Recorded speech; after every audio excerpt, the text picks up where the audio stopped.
This is a download from the BBC. To find out more, visit bbc.co.uk/Radio 4. Welcome back to The Infinite Monkey Cage. I'm Brian Cox. And I'm Robert Ince, and we're back for 4 more programmes, and this time for the whole series we will have an audience. In fact, we have an audience before us who will make a small noise just to show that they are here. Since we were last on air, I've written a paper on extracting the Higgs boson couplings at LHC using a central jet veto and broken the sound barrier in an inverted dive from 40,000 feet in a Hawker Hunter. And I've played to a very disappointingly small audience at the Elgiva Theatre in Chesham, and I had food poisoning for 6 hours on a train from Newton Abbot to Ilkley. Yes, your glamorous life, but have you had a contaminated fish stick? Have you been sick anywhere recently? Yeah, whilst filming in the high Bolivian Andes. OK, there we are. But why do we care about illness? What a small thing the illness of the body is, because today we ask, is the apocalypse upon us and can science save us? Whether we like it or not, the end of the world is nigh. But when is nigh? As Carl Sagan almost said, in 5 billion years the sun will swell to a red giant engulfing Mercury and Venus and eventually gobbling up the Earth. And look who's this coming down the street. It's my old friend Richard Feynman. He was ridiculous. So, well, this show was originally going to be called Can the Human Race Survive the End of the Solar System, and Will We Ever Get That Far? But I know the answer to half of it, as usual, so I'm going to rephrase that. Yes, the human race could survive into the indefinite future if it would only embrace science and reason rather than New Age drivel and superstition. But given that it probably won't, then how far can it reasonably be expected to get? Ah, you say you understand most things. Dark energy, no evidence, load of old rubbish. So we have a panel of experts to help us out today and hopefully avoid the apocalypse. In the Hollywood movie version of the approaching apocalypse, he'll be played by Jeff Goldblum, who will insist on adding a monocle to make the character more believable. Science writer and broadcaster Adam Rutherford. And in the British film version of Armageddon, she'll be played by Helena Bonham Carter in 18th Century Lace. It's solar scientist Dr. Lucy Green. And in the French film version of The End Times, in a stunning bit of miscasting, and because he insisted on it, he'll be played by Catherine Deneuve. It's writer, performer and occasional polymath Andy Hamilton.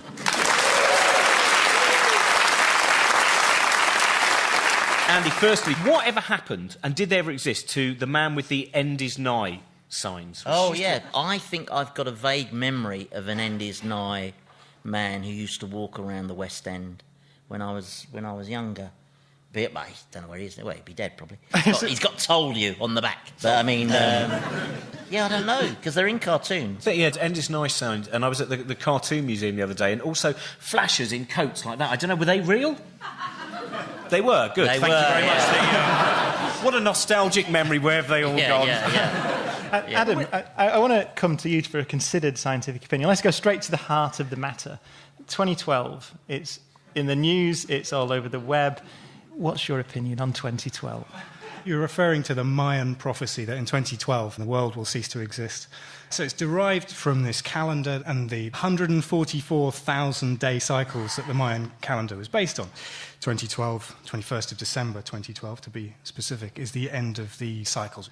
But there is no prediction in Mayan history, of which we know very little, that anything is going to happen at the end of it. It's like nothing happens on June the 23rd. But some conspiracy theorists believe that something tragic, like the magnetic poles of the Earth will reverse, which does happen and has happened many times in the history of the Earth, but it tends to happen over about sort of 10,000 years. Would it matter? Would it matter if the poles reverse? It wouldn't matter at all. How would it affect me, which is basically... I know this is the BBC, but it's not one of those, how have you been affected by the apocalypse? there will be a hotline. Yeah, at the end of the programme. So how would it manifest itself? It won't at all. And so we know that the pole is moving anyway, currently at a rate of about 20 kilometres a year. The poles do actually move continuously through the Earth's cycle because there's a lot of iron in the centre of the Earth, and that is moving. See, I'm very impressed by the speed in which you've actually gone from 2012 to real science. Which was... Because I was going to say, Andy, I get a sense with the 2012 thing that perhaps book sales are more important than rationalism or facts. Yeah. They are cutting the Olympic funding bit by bit, aren't they? I think they're secretly thinking that's a waste of money. Apocalyptics 2012. Now, you have actually been to a Mayan temple, haven't you? Yeah. And something excellent happened there. Well, excellent in my mind, if you could draw the picture. Robin's referring to the time that I climbed up the Mayan temple at Chichen Itza, which is an easy thing to do. I've It's been a up stepped there. pyramid. Did you manage to get down? No, I developed a fear of heights. I did. Oh, that is spooky ever since. That was where I started being conscious about heights. It's astonishingly steep. I know. Isn't it? But My wife led me down, sort of like some blind cripple. I came down on my bottom. Yeah. I shuffled down, like a little kid who can't walk down the stairs.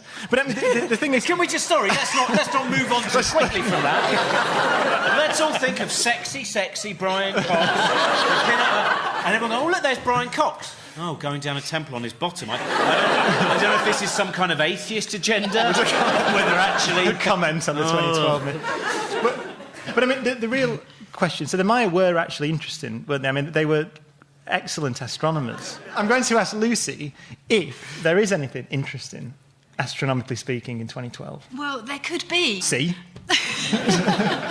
And this is something that the media has really picked up on, is when the sun will be at its next peak of activity. So the sun has this cycle where the sunspot number rises and falls, these dark spots on the surface, but also things like explosions and eruptions that happen in the sun's atmosphere follow this cycle too. And so we're currently using our models to predict when the next peak of activity will happen.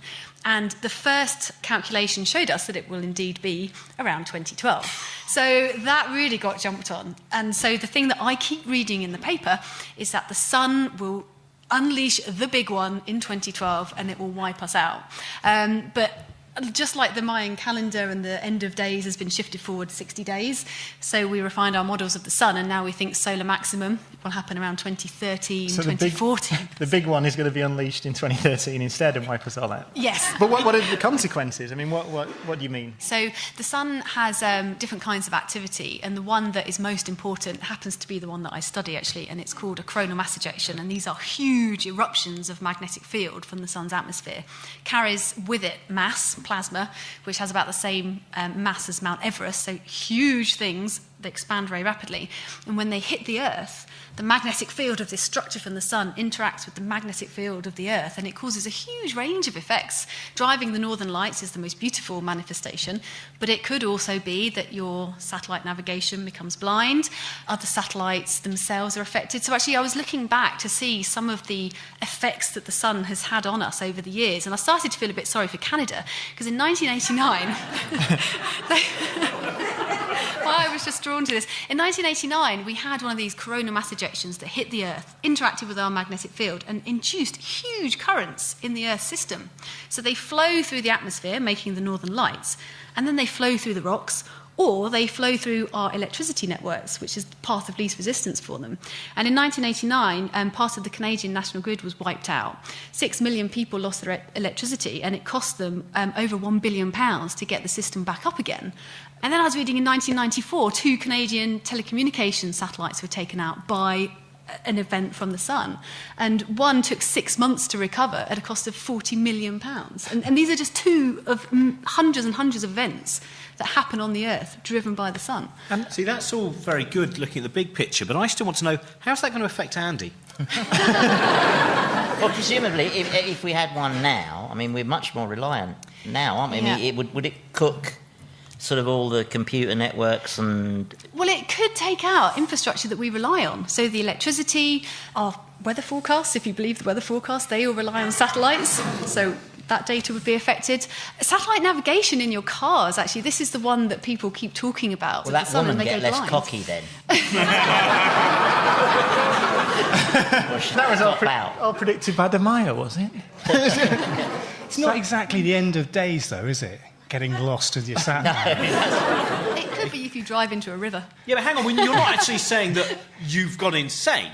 I mean, you're saying that what one hopes, and I have to admit I am losing less confidence in humanity, is people who go, I might stop listening to that thing. It seems to be leading me to a river. As opposed to, this is technology, it's the only thing I can trust.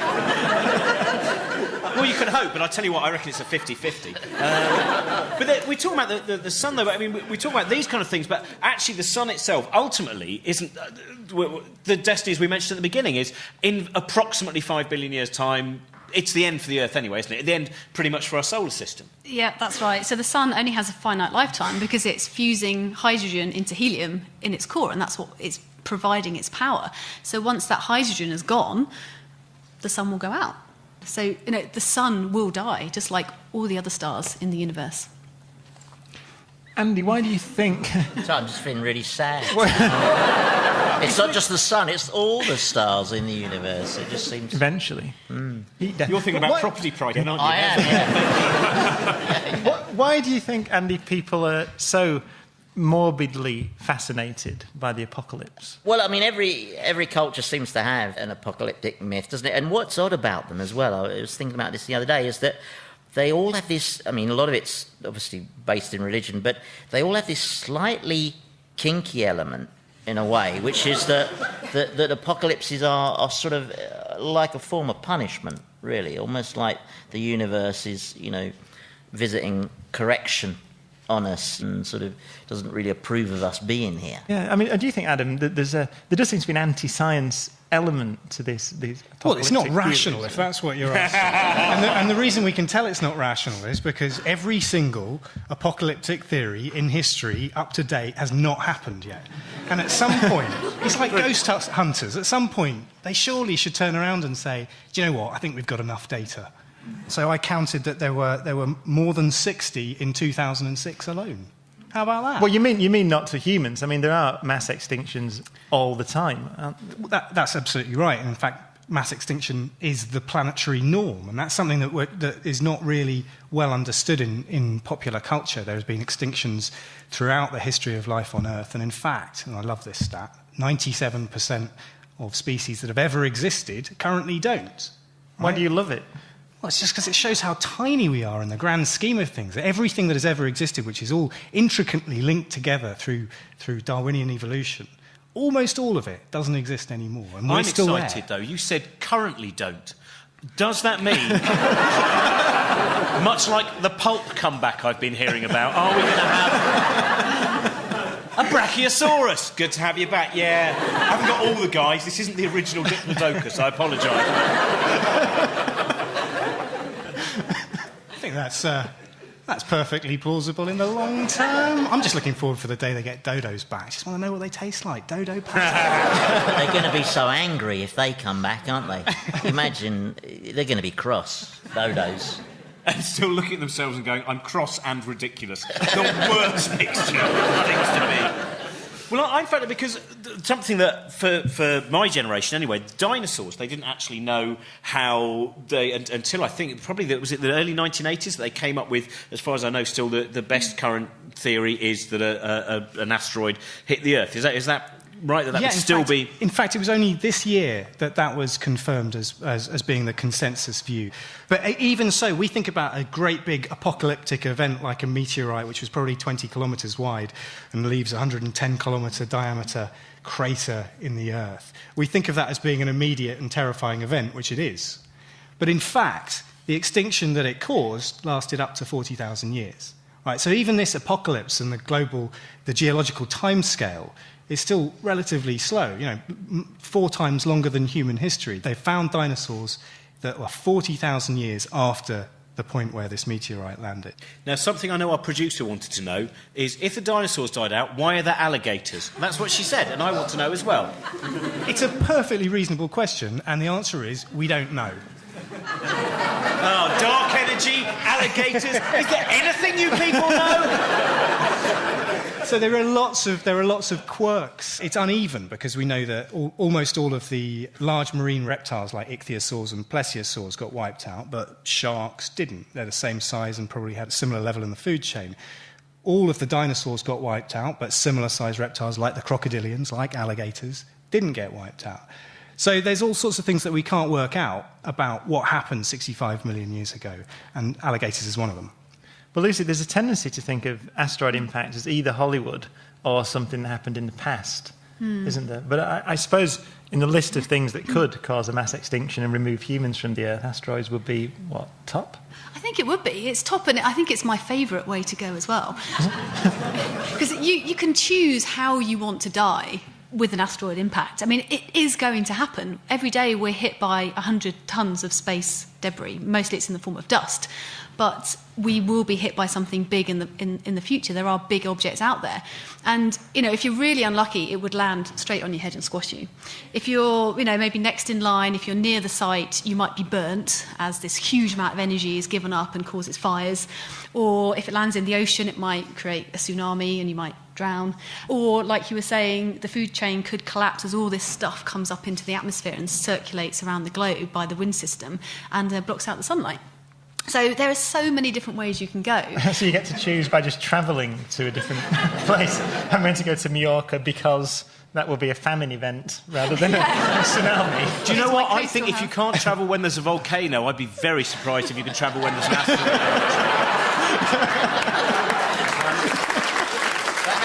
How much notice would we get of an asteroid? Would we? I mean, I think Brian's right. I think there's a gap in the market for asteroid tourism. Because if it's a month, you might as well pick your venue, mightn't you? Well, that's right. I mean, and people are looking. So NASA are looking, but you might be surprised to hear that the Brits are looking as well. And even at the National Space Centre in Leicester, they have a near-Earth objects centre where they're looking for bits of space rock that could hit us. I mean, in the movies, it's portrayed as something that's like a fiery ball that comes very slowly through the atmosphere and then takes out Paris. I think is normally the place it's taken out at the moment.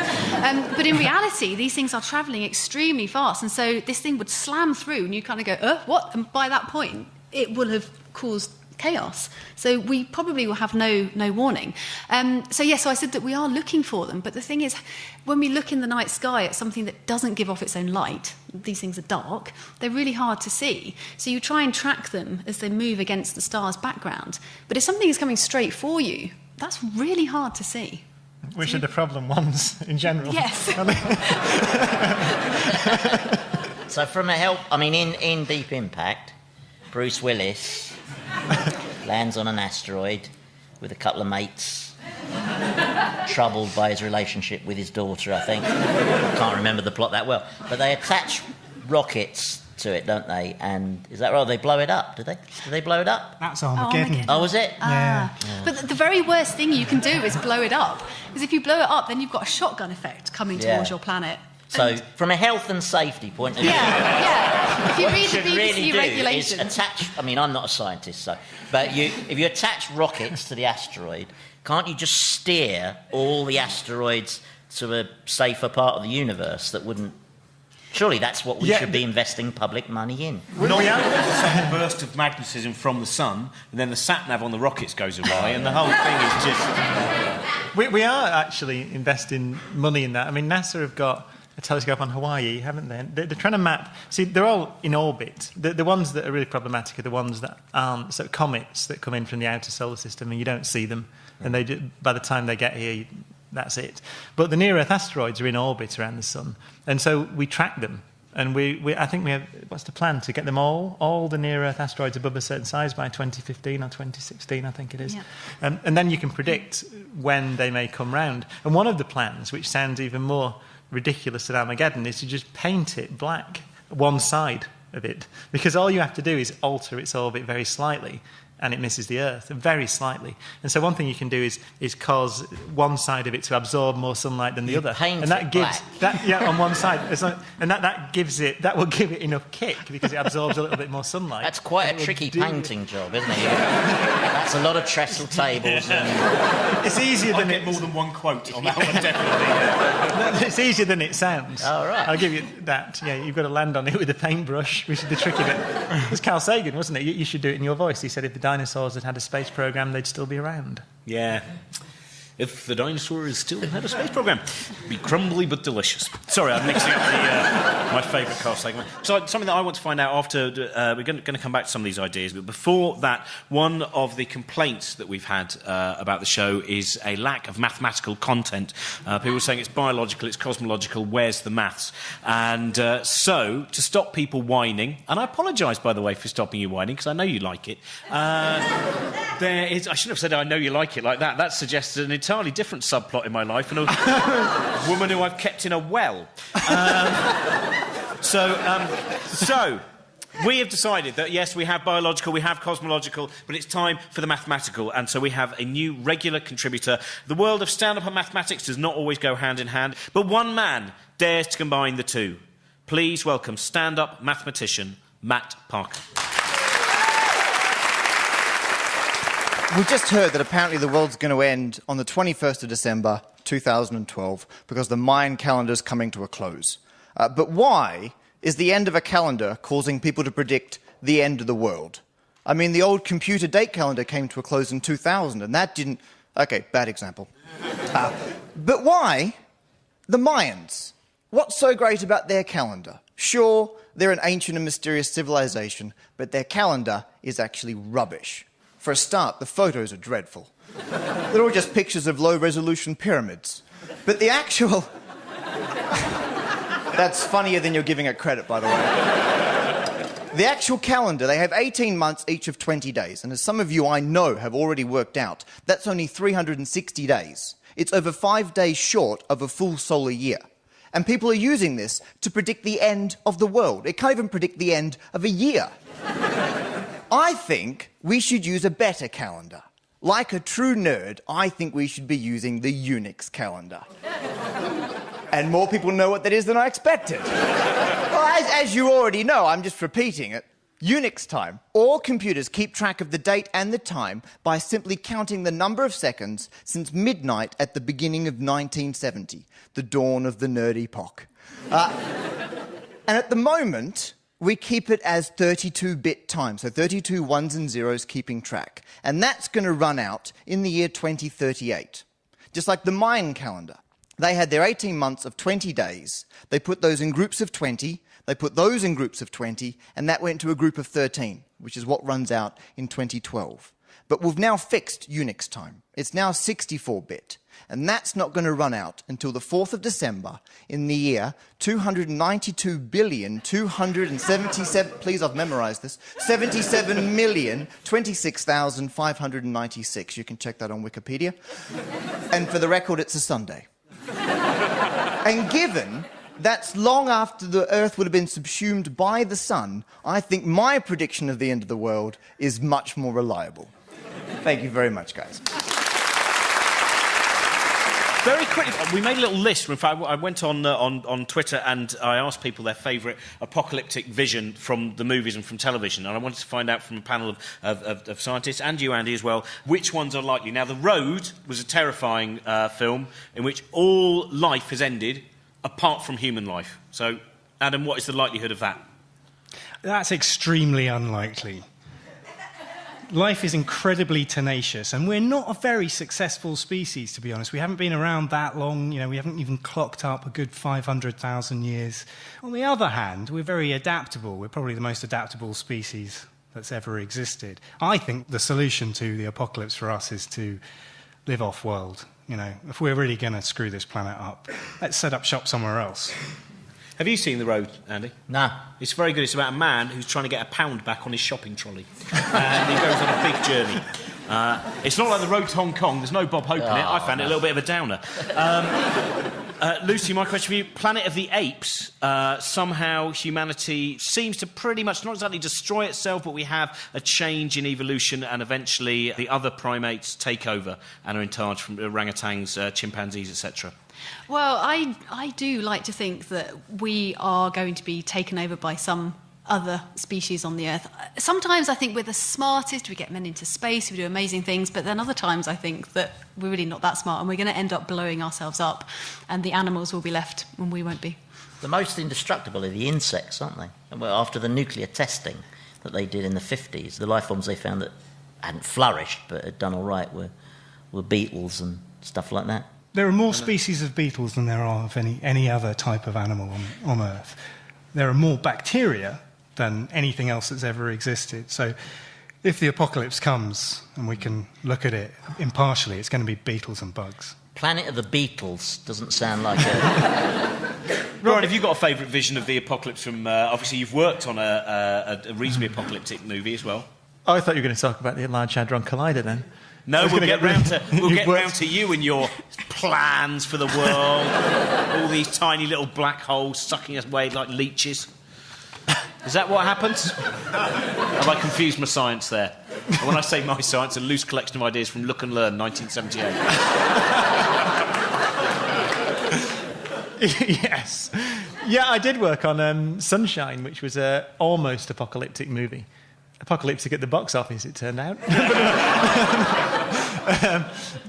but a Danny Boyle's film, which I liked. But that was the sun was... Lucy, you can verify the scientific accuracy of this. The sun was going wrong, and we sent a mission to fix it.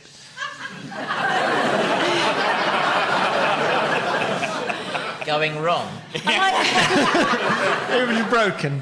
Yeah, it was never specified how. Did they try switching it off and switching it on?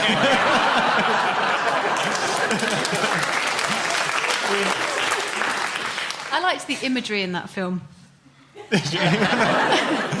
Yeah. Well, we've got from the audience how they think the world will end. We have with credits followed by outtakes, which I think is.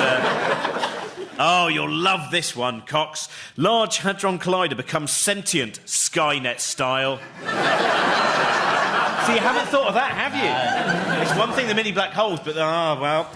Yeah. Bruce Willis turns out to have been a ghost all along.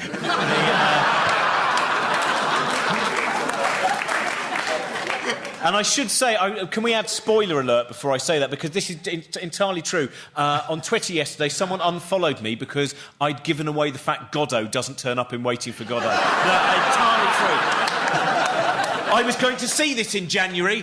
Now you've ruined it. Consider yourself unfollowed. So there we are. But you're right on that one, because you didn't say what Bruce Willis movie it refers to. Oh, yeah, Sixth Sense. The oh, you can read that Not one. It's about the again. LHC. No, again. The LHC will cause a black hole which will suck us all into an evil parallel universe where we have to start anew. So that wasn't an apocalypse. No. That was just transport. There's a lot of hope. Yeah, we just moved into a parallel universe, so that's not too bad. So there we are. Thank you very much. We still never got round to the big crunch, which I'm told may well be a help, not a hindrance, but you can look that up on the internet. Find out for yourselves, heaven's sake. So, before the approaching apocalypse, we've just got time to thank our guests, Andy Hamilton, Adam Rutherford, Lucy Green and Matt Parker. And just before the end of the show, we'd like to apologise again for the lack of editorial balance in only using science and reason to inform our debate. But I would personally like to assure you all that I'll be broadcasting a shamanistic Yuletide special in which I will be curing the lame using a magic memory drink I've made out of roots, herbs and things lying around in my winter solstice-aligned shed. Weed killery, but delicious. But don't worry, because as long as we choose the right type of apocalypse, we all go together when we go. And we will go together when we go. What a comforting fact that is to know. Universal bereavement and inspiring achievement. Yes, we all will go together. If you've enjoyed this programme, you might like to try other Radio 4 podcasts, including Start the Week, lively discussions chaired by Andrew Marr, and a weekly highlight from Radio 4's evening arts programme Front Row. To find out more, visit bbc.co.uk/Radio 4. Conspiracy theorists believe that something tragic like the magnetic poles of the Earth will reverse, which does happen and has happened many times in the history of the Earth, but it tends to happen over about sort of 10,000 years. Would it matter? Would it matter if the poles reversed? It wouldn't matter at all. How would it affect me, which is later? I know this is the BBC, but it's not one of those, how have you been affected by the apocalypse? there will be a hotline. Yeah, at the end of the programme. So how would it manifest itself? It won't at all. And so we know that the pole is moving anyway, currently at a rate of about 20 kilometres a year. The poles do actually move continuously through the Earth cycle because there's a lot of iron in the centre of the Earth, and that is moving. See, I'm very impressed by the speed in which you've actually gone from 2012 to real science. Which was... Because I was going to say, Andy, I get a sense with the 2012 thing that perhaps book sales are more important than rationalism or facts. Yeah. Why do we care about illness? What a small thing the illness of the body is, because today we ask, is the apocalypse upon us and can science save us? Whether we like it or not, the end of the world is nigh. But when is nigh? As Carl Sagan almost said, in 5 billion years the sun will swell to a red giant engulfing Mercury and Venus and eventually gobbling up the Earth. And look who's this coming down the street. It's my old friend Richard Feynman. He was ridiculous. So, Well, this show was originally going to be called Can the Human Race Survive the End of the Solar System, and Will We Ever Get That Far? But I know the answer to half of it, as usual, so I'm going to rephrase that. Yes, the human race could survive into the indefinite future if it would only embrace science and reason rather than New Age drivel and superstition. But given that it probably won't, then how far can it reasonably be expected to get? you say you understand most things. Dark energy, no evidence, load of old rubbish. So, we have a panel of experts to help us out today and hopefully avoid the apocalypse. In the Hollywood movie version of the approaching apocalypse, he'll be played by Jeff Goldblum, who will insist on adding a monocle to make the character more believable. Science writer and broadcaster Adam Rutherford. And in the British film version of Armageddon, she'll be played by Helena Bonham Carter in 18th Century Lace. It's solar scientist Dr. Lucy Green. And in the French film version of The End Times, in a stunning bit of miscasting, and because he insisted on it, he'll be played by Catherine Deneuve. It's writer, performer, and occasional polymath, Andy Hamilton.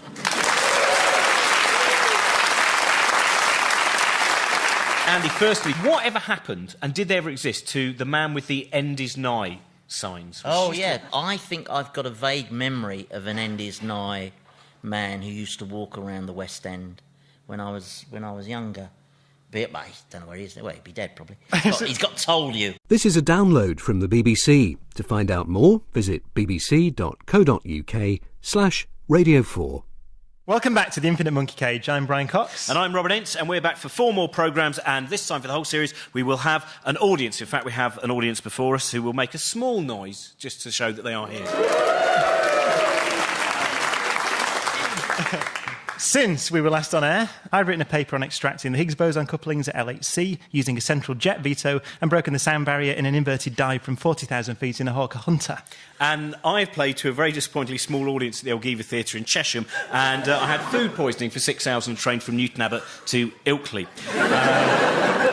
Yes, your glamorous life, but have you had a contaminated fish stick? Have you been sick anywhere recently? Yeah, whilst filming in the high Bolivian Andes. OK, there we are. But why... On the back. But, I mean, yeah, I don't know, because they're in cartoons. Yeah, it's End is Nice sound, and I was at the Cartoon Museum the other day, and also flashers in coats like that. I don't know, were they real? They were, good. Thank you very much. What a nostalgic memory, where have they all gone? Adam, I want to come to you for a considered scientific opinion. Let's go straight to the heart of the matter. 2012, it's in the news, it's all over the web. What's your opinion on 2012? You're referring to the Mayan prophecy that in 2012 the world will cease to exist. So it's derived from this calendar and the 144,000-day cycles that the Mayan calendar was based on. 2012, 21st of December 2012 to be specific, is the end of the cycles. But there is no prediction in Mayan history, of which we know very little, that anything is going to happen at the end of it. It's like nothing happens on June the 23rd, but some